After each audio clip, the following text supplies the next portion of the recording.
इस्लाम का पहला मरकज़ हज़रत सहीब और हज़रत अमार रज़ियल्लाहु अन्हुमा दोनों आप सल्लल्लाहु अलैहि वसल्लम की खिदमत में हाजिर हुए। आपने दोनों को अपने पास बिठाया। जब ये बैठ गए तो आपने उनके सामने इस्लाम पेश किया और कुरान करीम की जो आयत आप पर इस वक्त तक नाजिल हो चुकी थी वो पढ़कर सुनाई। इन दोनों ने इसी वक्त इस्लाम कबूल कर लिया। इसी रोज शाम तक ये दोनों नबी करीम सल्लल्लाहु अलैहि वसल्लम के पास रहे। शाम को दोनों चक्के से चले आए।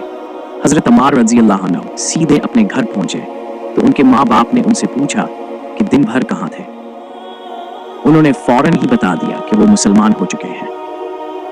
साथ ही उन्होंने उनके सामने भी इस्लाम पेश किया और इस दिन उन्होंने कुरान पाक का जो हिस्सा याद किया था वो उनके सामने तिलावत किया। इन दोनों को ये कलाम बेहद पसंद आया। दोनों फौरन ही बेटे के हाथ पर मुसलमान हो गए। इसी बुनियाद पर नबी करीम सल्लल्लाहु अलैहि वसल्लम हजरत अमार बिन यासिर रज़ियल्लाहु अन्हु को अल-तैब अल-मतीब कहा करते थे, यानी पाकबाज और पाक करने वाले। इसी तरह हजरत उमरान रज़ियल्लाहु अन्हु इस्लाम लाए तो कुछ अरसे बाद इनके वालिद हजरत हसीन रज़ियल्लाहु अन्हु भी मुसलमान हो गए। इनके इस्लाम लाने की तफसील यूं है। एक मर्तबा कुरैश के लोग नबी करीम सल्लल्लाहु अलैहि वसल्लम से मुलाकात के लिए आए। इनमें हजरत हसीन रज़ियल्लाहु अन्हु भी थे। कुरैश के लोग तो बाहर रह गए। हसीन रज़ियल्लाहु अन्हु अंदर चले गए। नबी करीम सल्लल्लाहु अलैहि वसल्लम ने उन्हें देखकर फरमाया, इन बुजुर्ग को जगह दो। जब वो बैठ गए तब हजरत हसीन रज़ियल्लाहु अन्हु ने कहा, ये आपके बारे में हमें कैसी बातें मालूम हो रही हैं? आप हमारे माबूदों को बरा कहते हैं। नबी करीम सल्लल्लाहु अलैहि वसल्लम ने इरशाद फरमाया, ए हसीन, आप कितने माबूदों को पूजते हैं? हजरत हसीन रज़ियल्लाहु अन्हु ने जवाब दिया, हम 7 माबूदों की इबादत करते हैं। इनमें से 6 तो जमीन में है, एक आसमान पर। इस पर आपने फरमाया, और अगर आपको कोई नुकसान पहुंच जाए तो फिर आप किससे मदद मांगते हैं? हजरत हसीन रज़ियल्लाहु अन्हु बोले, इस सूरत में हम इससे दुआ मांगते हैं जो आसमान में है। ये जवाब सुनकर आपने फरमाया, वो तो तन्हा तुम्हारी दुआएं सुनकर पूरी करता है और तुम इसके साथ दूसरों को भी शरीक करते हो। ऐ हसीन, क्या तुम अपने इस शक से खुश हो? इस्लाम कबूल करो, अल्लाह ताला तुम्हें सलामती देगा। हजरत हसीन रज़ियल्लाहु अन्हु ये सुनते ही मुसलमान हो गए। इसी वक्त उनके बेटे हजरत उमरान रज़ियल्लाहु अन्हु उठकर बाप की तरफ बढ़े और उनसे लपट गए। इसके बाद हजरत हसीन रज़ियल्लाहु अन्हु ने वापस जाने का इरादा किया तो आपने अपने सहाबा कराम रज़ियल्लाहु अन्हुम से फरमाया, उन्हें उनके घर तक पहुंचा कर आए। हजरत हसीन रज़ियल्लाहु अन्हु जब दरवाजे से बाहर निकले तो वहां कुरैश के लोग मौजूद थे। इन्हें देखते ही बोले, लो ये भी बेदीन हो गया। इसके बाद वो सब लोग अपने घरों को लौट गए और सहाबा कराम ने हजरत हसीन रज़ियल्लाहु अन्हु को इनके घर तक पहुंचाया। इसी तरह 3 साल तक नबी करीम सल्लल्लाहु अलैहि वसल्लम खफिया तौर पर तबलीग करते रहे।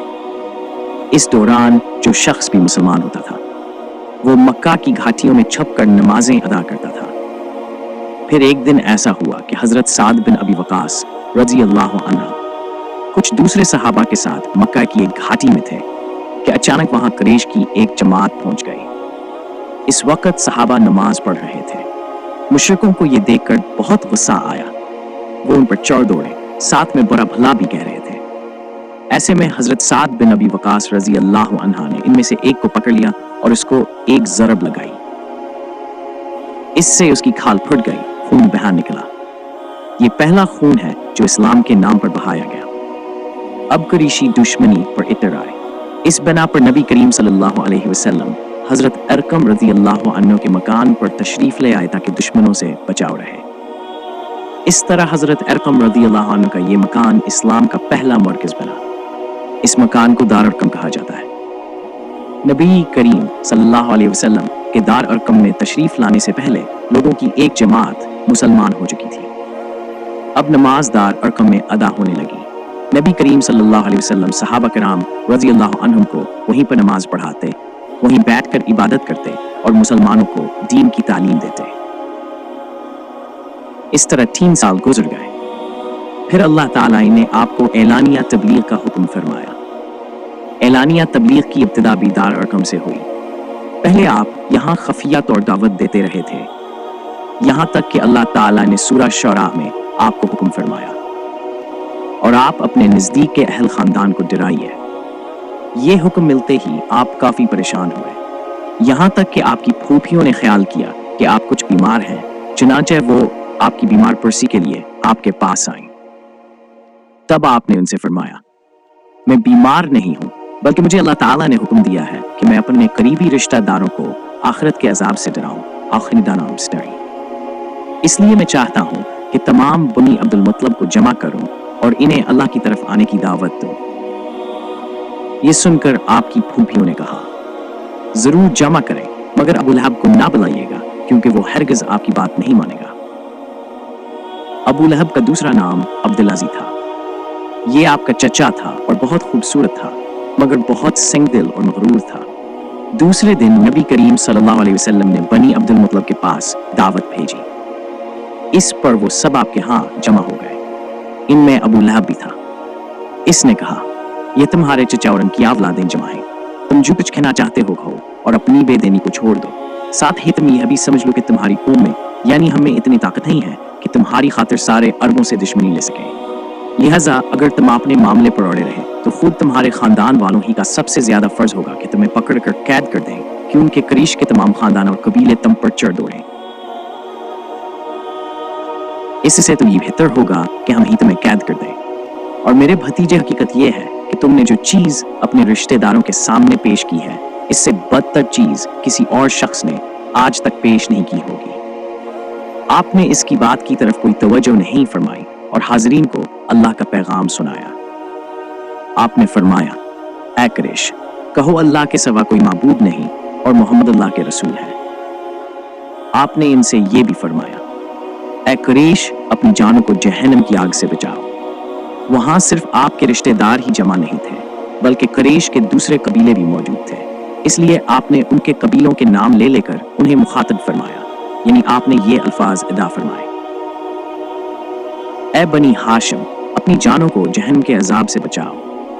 ए बनी अब्द शम्स, अपनी जानों को जहन्नम की आग से बचाओ। ए बनी अब्द मनाफ, ए बनी ज़हरा, ए काब बन लूई, ए बनी मरो बिन काब, अपनी जानों को जहन्नम की आग से बचाओ। ए सफिया, मोहम्मद की फूफी, अपने आप को जहन्नम की आग से बचाओ। एक रवायत के मुताबिक आपने ये अल्फाज भी फरमाए, न मैं दुनिया में तुम्हें फायदा पहुंचा सकता हूँ, न आखिरत में कोई फायदा पहुंचाने का इख्तियार रखता हूँ, सवाए इस सूरत के कि तुम कहो ला इलाहा इल्लल्लाह। चूंकि तुम्हारी मुझसे रिश्तेदारी है, इसलिए इसके भरोसे पर कफर और शर्क के अंधेरों में गुम न रहना। उस पर अबू लहब आग बबूला हो गया। इसने तलमला कर कहा, तो हलाक हो जाए, क्या तूने हमें इसीलिए जमा किया था? फिर सब लोग चले गए।